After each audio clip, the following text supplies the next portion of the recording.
You are held.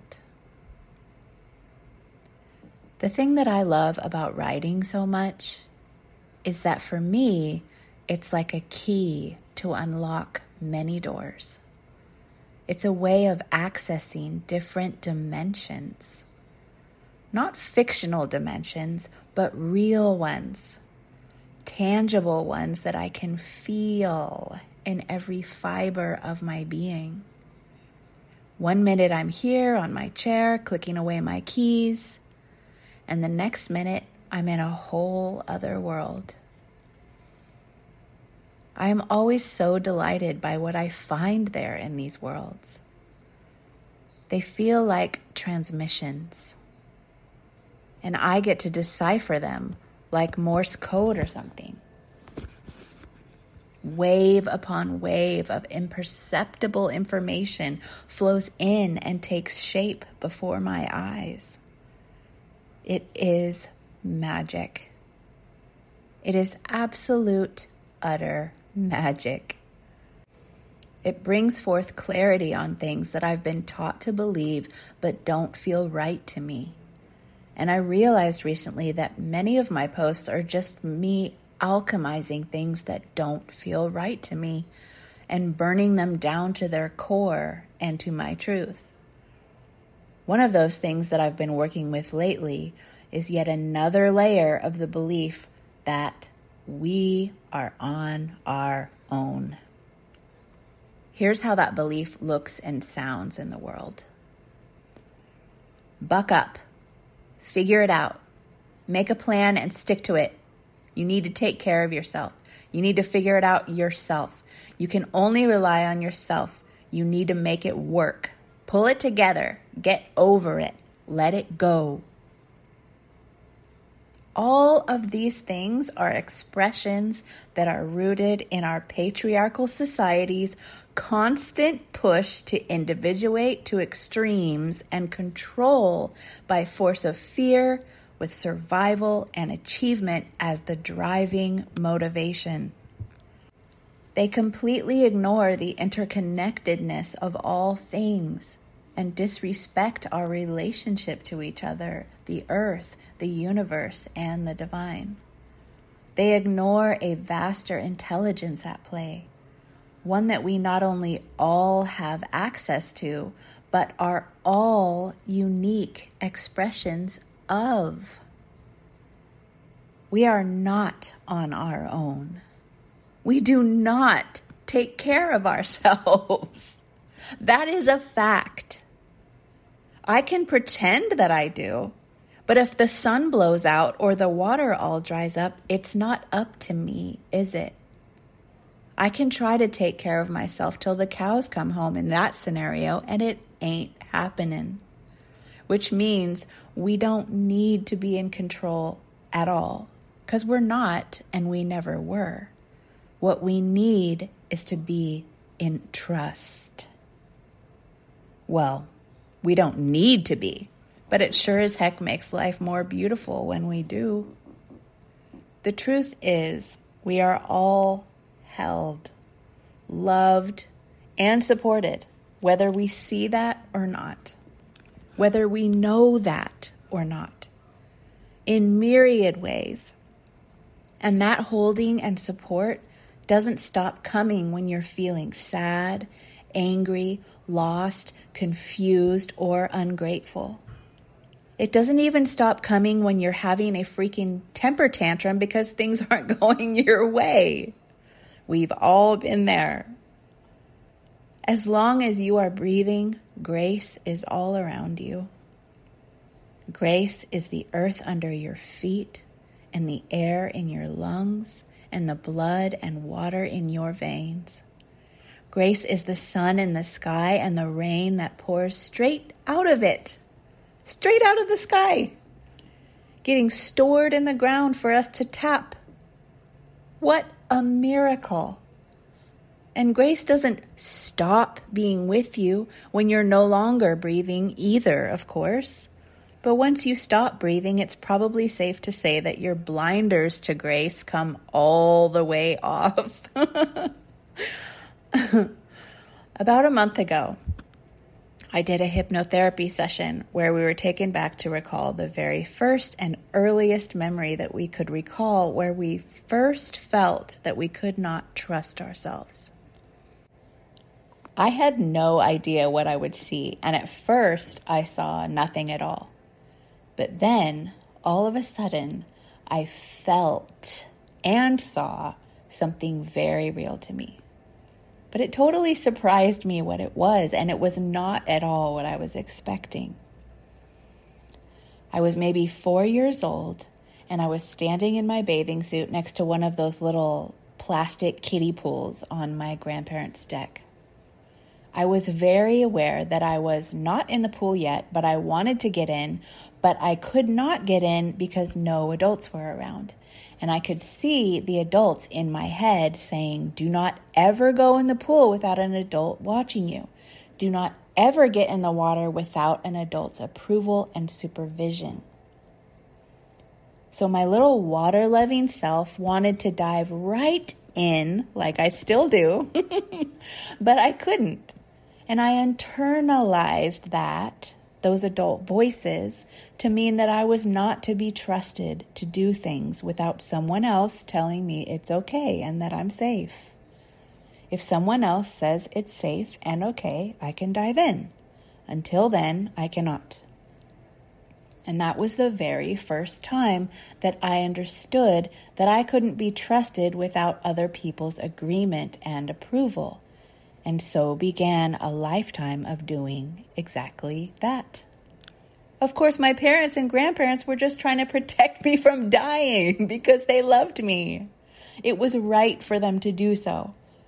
I was just being shown the very first time that I felt I couldn't trust. But that's not the part that I really wanted to share with you in this post.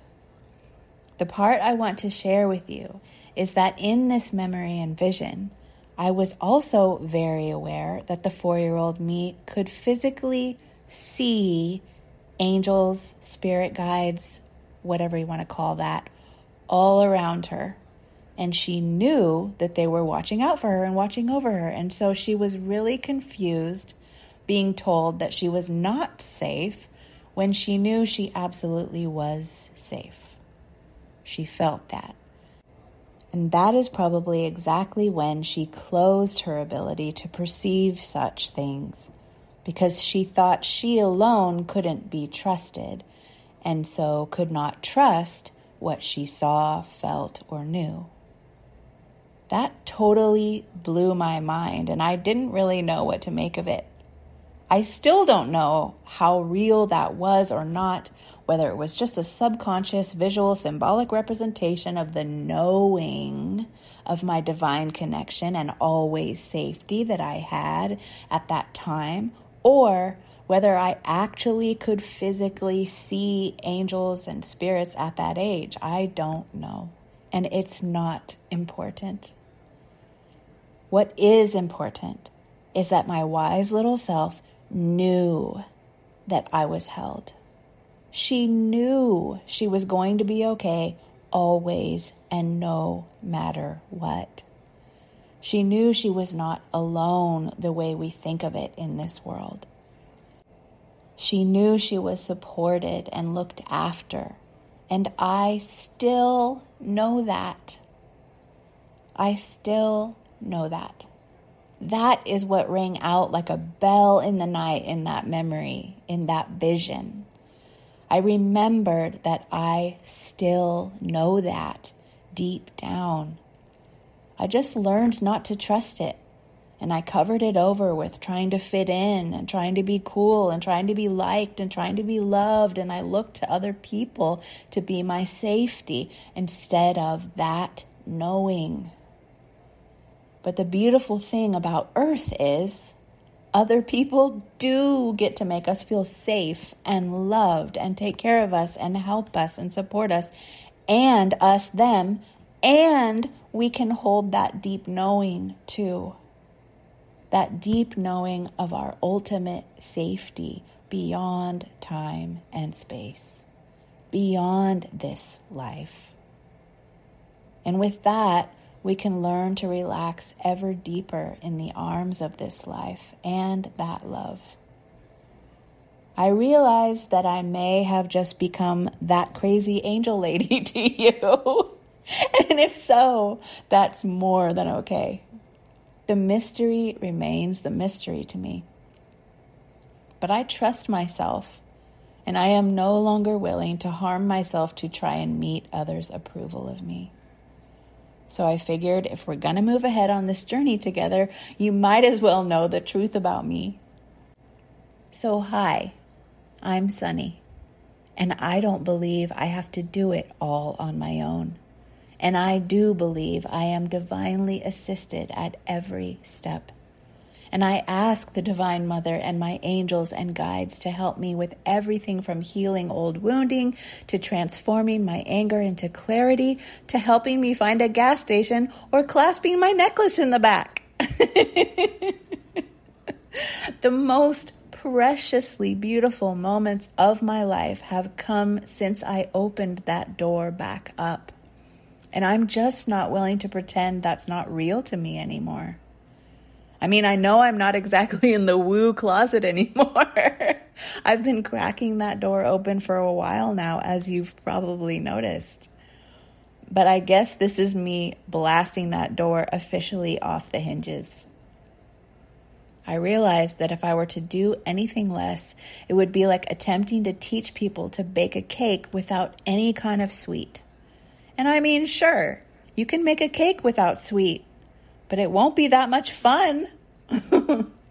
That is what a life without this connection to the divine would be for me.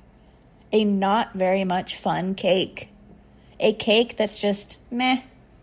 Something you could eat that could sustain you, but wouldn't feel very delicious and would be severely lacking in delight. Same goes for business and money creation and all of the practical things. The practical things can have as much magic if we let them. You are held in those places too. It just requires you to step into a different part of your being. And there is nothing that I want to share with you that doesn't include that part. We're not baking meh cakes here. We're baking decadent, luscious, beautiful cakes that delight you and are still somehow nourishing to every fiber of your being. We're baking shame-free cakes. Can you imagine?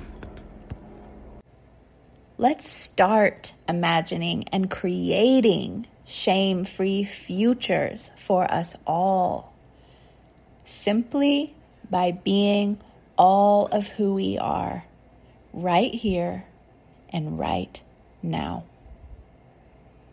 No matter where you are right now or what you're moving through, you are held, you are supported, you are enough, and there is enough for you to have all that you need and so much more than you are even currently able to imagine.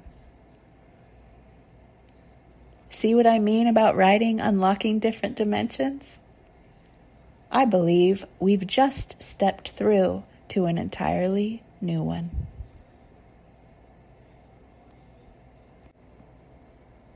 Thank you for joining me today. And if you would like to get these posts to your inbox every Sunday morning like clockwork, you can do so at sunnychapman.com/more.